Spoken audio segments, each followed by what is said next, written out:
بسم اللہ الرحمن الرحیم۔ شروع کرتی ہوں اللہ کے نام سے جو بڑا مہربان اور نہایت رحم کرنے والا ہے۔ برائے مہربانی چینل کو سبسکرائب کریں اور ویڈیو کو لائک کر دیں، شکریہ۔ جادو کیا ہے؟ جادو ہمیشہ کالے، بھیانک اور دھوئیں سے بنے جنات سے ہوتا ہے، اور عامل انہیں اس کے پاس بھیجتا ہے جس پر کروانا ہوتا ہے، اور پھر اس جادو کی وجہ سے ان کی مشکلات میں اضافہ ہوتا ہے، ان کی بیماری بڑھ جاتی ہے، میاں بیوی کا آپس میں جھگڑا ہو جاتا ہے اور کاروبار ختم ہو جاتا ہے۔ جادو کیسے ہوتا ہے؟ جادو ہمیشہ اونٹ، خنزیر، گدھے اور کتے کی ہڈی میں کیل ٹھوکی جاتی ہے، اور یہ کیل تازہ کھوپڑی میں ٹھوکا جاتا ہے۔ اس کیل پر کالا علم پڑھا جاتا ہے اور اسے دفنا دیا جاتا ہے۔ پھر اس بندے کی زندگی کا نظام، اس کی قسمت، اس کا نصیب بند ہو جاتا ہے۔ یہ افریقہ میں بہت زیادہ ہے، اور جادو کا اثر بہت زیادہ ہوتا ہے۔ آپ صلی اللہ علیہ وآلہ وسلم پر بھی جادو ہوا تھا اور بالوں پر ہوا تھا۔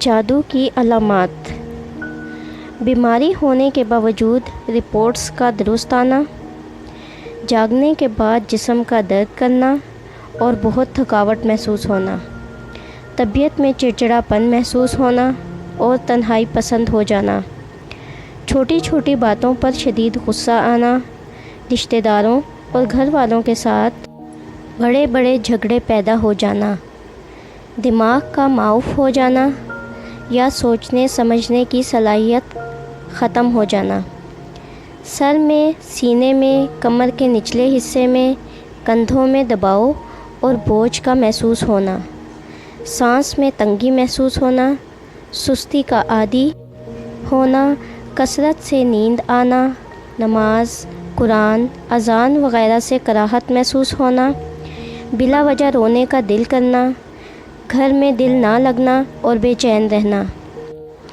جادو ختم ہونے کی نشانیاں: اگر اس کی جسمانی بیماری دور ہو گئی ہو اور برے خواب آنے کا سلسلہ بند ہو جائے جو جادو کی وجہ سے اس کو آ رہے تھے، جادو کی وجہ سے اس کو خواب میں جو بند راستے نظر آتے تھے وہ اس کو اب خواب میں کھلے نظر آئیں، اور خواب میں جو جانور اس کو نقصان پہنچاتے تھے وہ اب اس کو نقصان نہ پہنچا رہے ہوں۔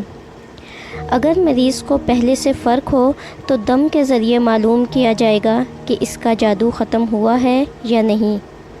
اگر کسی کے کاروبار میں بندش ہوئی تھی اور اس کا کاروبار ٹھیک ہو جائے، یا کسی کے رشتے میں بندش ہوئی تھی اور اس کے رشتے آنا شروع ہو جائیں، تو اس کا بھی یہی مطلب ہے کہ جادو ختم ہو گیا ہے۔ جادو کا توڑ: اگر کسی پر جادو ہو تو اس کو چاہیے سورہ طارق پڑھے، 30واں پارہ پڑھیں۔ سورہ بقرہ جس گھر میں پڑھی جاتی ہے یا سنی جاتی ہے اس گھر میں جادو کا اثر نہیں ہوتا۔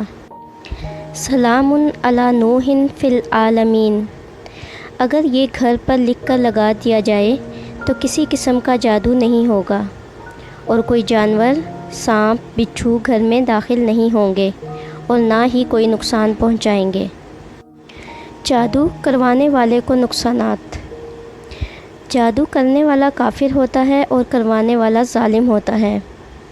جو جادو کرواتا ہے اس کی اولاد بد اخلاق ہوتی ہے، اور اولاد آپس میں محبت کرنے والی نہیں ہوتی۔ اولاد میں ہمیشہ لڑائی جھگڑا رہتا ہے، ماں باپ سے محبت نہیں رہتی۔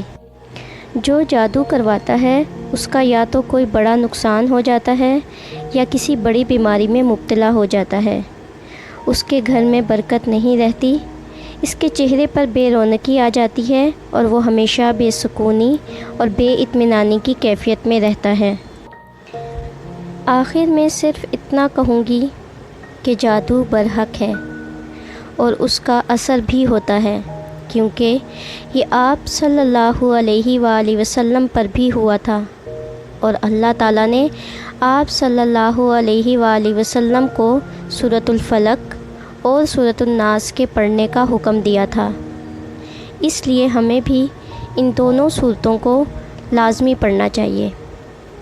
اللہ تعالی ہم سب کو اس سے محفوظ فرمائے، آمین۔